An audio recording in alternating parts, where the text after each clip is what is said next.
रतनपुर नाम का एक छोटा सा गांव था, जहाँ पर कस्तूरी और अनामिका, सासू माँ और बहू रानी रहती थी। सासू माँ हमेशा लड़ने के लिए तैयार रहती थी। सुबह शाम वो अपनी बहू को गालियाँ देती रहती थी। एक दिन सासू माँ चटनी बना रही थी पीसकर। जब वो चटनी पीसने की कोशिश कर रही थी, अरे कलमुही, कहाँ रह गई? हाँ सासू माँ, आ रही हूँ। आओ आओ, जल्दी आओ, इसे पीसो, मेरे हाथ में दर्द हो रहे हैं। फिर उसके बातों पर तैयार हो गई, वो पीसने लगी चटनी। कुछ देर के बाद सासू माँ फिर कहने लगी, क्या ऐसे तुम पीस रही हो जैसे कि तुम्हें शक्ति ही नहीं है? ये कहकर वो फिर से पीसने लगी। जब वो पीसी रही थी, बहू रानी साइड से चटनी अंदर ढकेलते जा रही थी। गलती से सासू माँ कूटने वाले को बहू रानी के हाथ के ऊपर डाल दिया। अरे सासू माँ, मेरे हाथ छूट गए। ऐसा लग रहा है कि मेरे हड्डियाँ चूर चूर हो गए। हाय भगवान। ये बताओ, तुम इस छोटी सी चीज को नहीं बर्दाश्त कर सकती हो, फिर कैसे चलेगा? चुप रहो, मैंने जानबूझकर नहीं किया। फिर बहू रानी चुपचाप बैठ गई, क्योंकि उसके हाथों में काफी चोट लगी थी। हाय दैया, सासू माँ, आपने तो मेरे हाथों की ही चटनी पीस दिया। ये कहकर वो दुखी होकर बैठ गई। उसकी बातें सुनकर सासू माँ वहाँ आई और कहने लगी, क्या तुम अभी भी मुझे ही कोस रही हो? ये कहकर वो उसे बेधड़क पीटना शुरू कर दिया। फिर वो रोते रोते वहाँ से चली गई। इस तरह कुछ दिन निकल गए। एक दिन बहू रानी कहने लगी, सासू माँ, त्योहार आ रहे हैं, मैं एक अच्छी साड़ी खरीदूंगी। अगर आपके पास पैसे हैं तो मुझे दीजिए ना। इस वक्त मेरे पास एक पैसे नहीं है। अभी मैं अचार का व्यापार शुरू करने जा रही हूँ। आज ही से मैं शुरू करूँगी। 10 दिन अभी भी बचे हैं फसल कटने में, तब तुम्हें पैसे भी मिल जाएंगे। तब जाके साड़ी भी खरीद लेना। बहू रानी भी उसकी बातों पर मंजूर हो गई। फिर वो दोनों मिलकर अचार का व्यापार शुरू कर दिया घर पर ही। बहू रानी बहुत मेहनत करती थी सारे अचार को पैकेट में अंदर पैक करने में। उनका व्यापार अच्छा चलने लगा। उन्हें बहुत अच्छे मुनाफा भी होने लगे। सारे पैसे सासू माँ के हाथ में ही रहते थे। फिर त्योहार के बस 2 ही दिन बचे थे। बहू रानी अपनी सासू माँ के पास जाकर कहने लगी, सासू माँ, अगर आप पैसे देंगे तो मैं जाकर साड़ी खरीद के ले आऊंगी। बस 4 पैसे आए कि नहीं, तुम उसे खर्च करने के लिए तैयार हो गई। क्या हो गया अगर तुम त्योहार में एक साड़ी नहीं पहनी तो?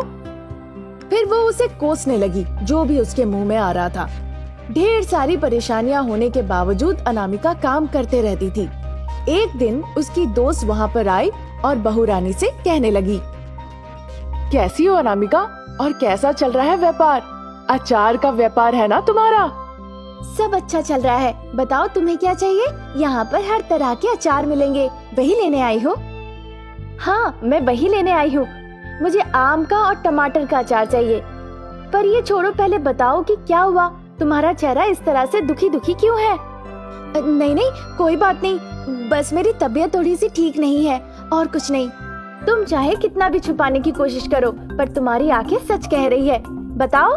फिर वो रोने लगी और सारी बातें अपनी दोस्त से कहने लगी जो जो हुआ था।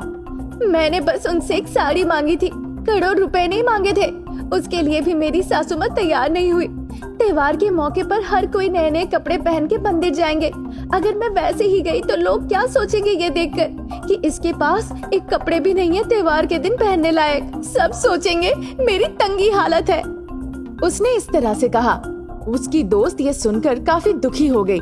फिर कहने लगी, तुम कब तक उसकी बातें इस तरह से सुनती रहोगी? एक बार तुम उसके मुंह पे जवाब दे के देखो। देखो तो। मैं जवाब नहीं देती क्योंकि ये अच्छी बात नहीं है। अगर एक चीज खराब होता है तो सब खराब होता है, चाहे वो बड़ों की बुराई हो या बच्चों की बुराई हो, पर उन्हें समझाना हमारा कर्तव्य है। मैं तुम्हें ये नहीं कह रही हूँ कि उनके मुंह पर जुबान लड़ाओ, बस उन्हें इतना कहो सही क्या है और गलत क्या है, ताकि वो अच्छे से समझ सके। उसकी बातें वो मान ली।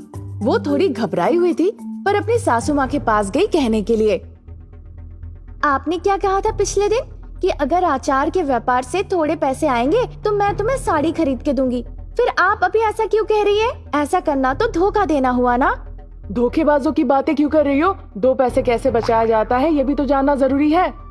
मुझे पता है सासू माँ कैसे पैसे बचाने चाहिए, पर आप कंजूसों की तरह बातें कर रही है। आप लगता है भूल गई है कि मेरे पास सिर्फ 3 साड़ियाँ हैं।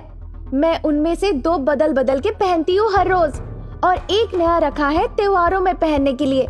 जो भी हमें देखेंगे वो हमारे मुंह पे नहीं बोलेंगे, पर हमारे पीठ पीछे जरूर बुरी बातें करेंगे। आप ये बात क्यों नहीं समझ रही है? मैं बहुत मेहनत करती हूँ अचार के व्यापार में, पर कभी कुछ नहीं कहा जब आप सारे पैसे खुद के पास रख लेती हैं। सासू माँ ने ये सारी बातें सुनने के बाद कुछ नहीं कही, बस चुपचाप खड़ी रही। इस बीच बहुरानी की दोस्त वहाँ पर आकर कहने लगी, कहिए सासू माँ, उसने जो पूछा उसका जवाब दीजिए। इसका मतलब है तुमने ये सारा कुछ किया है? मैंने गलती तो की है, पर आज इसने मुझे बहुत सारी बातें कही है। ये सुन के मैं आश्चर्य हूँ आज।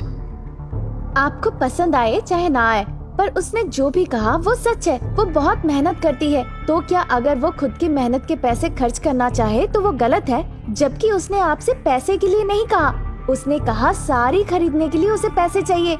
अगर वो सारे पैसे ले लेती तो? ऐसे कैसे ले सकती है? मैं उसे सहायता करती हूँ कि नहीं?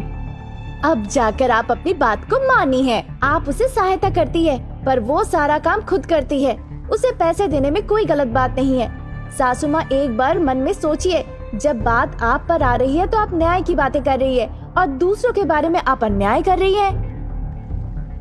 सासू माँ उसकी बातों को अच्छी तरह से समझ गई।